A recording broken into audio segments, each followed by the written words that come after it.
Out this chapter of the 1970s with a discussion of Africa and what's going on there, and their fate is largely similar to Latin America. You're going to find that they've been exploited. We know Africa was largely exploited by Europeans for quite some time, and of course, Latin America is largely exploited by the United States. But the story's not all that different. In the 1970s, though, African nations were trying their best to work against the exploitation of the United States and Europe. And so they formed an organization known as the Organization of African Unity. And you see that the green countries on this particular map were the original signatories. And the Organization of African Unity centered around the concept of what was called Pan-Africanism. Okay? The Pan-Africa movement was the idea that African nations had so much in common that they shouldn't be fighting with one another. Many of these nations, since they had gotten their independence in the 40s, 50s, and 60s, these nations had struggled to maintain that independence. Governments were toppled within the nation. There was a regularity of coups and revolutions. The same thing occurred in Latin America to an extent. And Africa was looking for some stability. There were also a lot of fighting between the nations. And so the idea behind the OAU was to put aside these squabbles and work together. And there's always strength in numbers. And the OAU had a couple key principles. The first key principle they had was to avoid territorial disputes between nations. The idea is that if they put aside their own differences, they can work together to form better trade deals with Europe and the United States and other parts of the world, and they don't need to squabble amongst each other because they have enough problems to begin with. Their second key principle was the idea of trying to create a single, not necessarily a single government, but at least a single authority that everyone could somehow follow. And that's going to be really difficult for them because there's a diversity of languages in Africa. There's also a diversity of customs. They have a lot of cultural differences. There's bad beefs between many of the peoples there. And the only thing they can really agree on is that we definitely don't like being exploited by outsiders, so we want to try to put that aside. And the third big principle of the OAU was neutrality within the Cold War. They understood that the United States and Soviet Union were both trying to court them to their particular side. So the OAU is trying their absolute best to make life a little bit better for Africa. And the idea was if we work together, we can get a lot further than we can if we work separately. All right? And the reason that they have to work together is something that we refer to as Neo-imperialism. Remember, imperialism, the exploitation of a weaker country at the hands of a stronger country, was definitely something that Africa had experienced. But now it's by the 1970s, it's out of style to exploit a country or to try to colonize it. And so more powerful nations like the United States and Western European nations, and to an extent the Soviet Union and Eastern Europe, they found different ways to try to mess with Africa. And one of the ways in which they would do that is by getting unfair trade deals that would give the advantage to Europe or the United States and put Africans at a disadvantage. And one of the reasons they were able to do that is because of the economic stagnation or the recession of the 1970s. Remember, it all goes back to the oil crisis in the early 1970s. What you see happen is there's a difference between the African nations who are sub-Saharan Africa and Africa as a whole.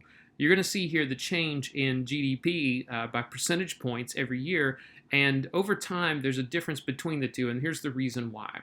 All right, take a look here at Africa. The Sahara Desert, which is pretty expansive, covers most of these countries, but the good thing for North Africa and the Sahara region is there's a lot of oil. Particularly Algeria and Libya have massive oil supplies, and so they're able to sell a commodity that's valuable at any time. People in the world always need oil, all right? Now, sub-Saharan Africa, they have a lot of natural resources too, but they don't have oil. And during the 1970s, that oil becomes more important to the rest of the world, and other raw materials, the prices drop on those. Africa very much rich in natural resources and agricultural products, but they didn't have businesses, the skills, the managers, the markets, the things that you would expect to find in a first world or second world nation. And so countries like the United States and Western Europe exploit them. The people in Africa need food. All right, they have raw materials, like for example, various types of metals. Like tungsten is a rare metal that's used in a lot of different things, and you find it in Africa. There's still commodities like gold there and diamonds, but those are things the prices fluctuate, and you don't necessarily need those all the time.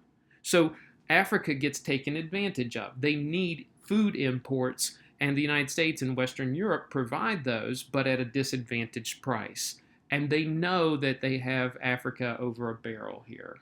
All right, so that becomes a problem. Now, to fight against that, African nations suggest a change to the way we do things in the world. They propose a concept called the New Economic International Order, and I want to show you a couple of their principles from the New Economic International Order. You don't have to memorize these. Don't think that you do, but you'll get an idea. Okay? Notice that principle number one says the sovereign equality of all states, meaning all nations, with non-interference in their internal affairs, that they can adopt their own economic and social systems. That's really a very political way of saying stay out of our country's business. And economic and social systems. What do you think that references? They're like, hey, if we want to be a capitalist nation or a communist nation, that's none of your business. Okay? Take a look at number 3 here. Just and equitable relationship between the price of raw materials and other goods exported by developing countries and the prices of raw materials and other goods exported by the developed countries. They're saying, hey, you're not giving us a fair price on the stuff we export to you, but you developed countries, you're more than happy to take a really nice price for it because you know we need food and you don't need your metals, or you don't necessarily need gold or diamonds as badly as what we need food as. And so they're trying to suggest to more developed nations that, hey, please stop exploiting us. Not only that, and I didn't put it on that list, but they wanted the nations like the United States to forgive debts to African nations. They're like, hey, we owe you money from the past, and we want you to overlook that. And you know very quickly, or just because of good sense will tell you that there's no way that Western European nations, the United States, the Soviet Union are going to forgive debts. Now, the Soviet Union is going to make some inroads in Africa during the 1970s. They're going to make some new friends, right? And the reason that they're going to make new friends is these African nations are struggling to try to economically survive. And because of that, they need help. And remember, when things are going badly and you're dirt poor, all of a sudden communism doesn't sound so bad. So the assistance of the Soviet Union in terms of finances, resources, that helps them out, and the United States and Western Europe look a lot less attractive as friends. Right? One nation in particular that becomes the target of international ire during this time is South Africa. You can see South Africa, literally, it's located on the southern part of Africa as a continent. And South Africa was a nation that originally had been colonized by the British, but a large segment of the white population of British people start to intermingle and stay there. And even though there's still a minority in South Africa, they are ultimately still in charge. During the colonial era, they had set up the rules and the laws to benefit them, and they maintained a majority of the power in South Africa. And they actually set up a system, a legalized system, where black people and other racial minorities are treated differently. We call that system apartheid. All right? Apartheid's a little bit different than, say, the Jim Crow laws of the American South during the late 19th and early to mid 20th century. Like in the United States, the Jim Crow laws, a lot of those were not actually laws on the books. Those were things that Southerners just did where private citizens would try to intimidate. Apartheid is a legal system that says there are separate laws and separate places for white and black people. And if you take a look at this, this is an area, and it's got it in multiple languages here. The areas on beaches were designated as either white beaches or black beaches.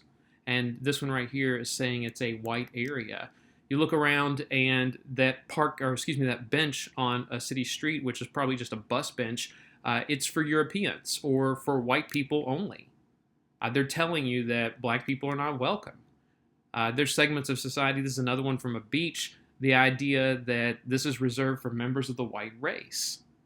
And so, white Europeans, even though they had intermingled with the culture there, and they are definitely South African in their nature, there's something different from the British at this point. They still run the government, even though they make up less than a quarter of the population. Black South African citizens start working against that, and you see the popularity of this gentleman, Nelson Mandela. Nelson Mandela is a young black man in South Africa, and he wants to see the system of apartheid changed. Obviously, it demeans and dehumanizes the black people living in South Africa, and there are a number of reasons why you could argue that it's wrong. But Nelson Mandela, during the mid 1960s, late 1960s, becomes the voice for getting rid of the concept of apartheid. And apartheid is a system where Mandela, he's not technically allowed to do some of the things that he does. He engages in forms of civil disobedience in terms of protest. In some instances, he starts to change his mind and turn to violence. He has associations with the Communist Party, and that gets him into a lot of hot water, and he's thrown in prison. You're going to find out that Mandela, the leading critic of the apartheid movement, spends more than 25 years in prison. Later on, he will become the president of South Africa, and we'll pick up with his story a little bit later on in the next couple chapters.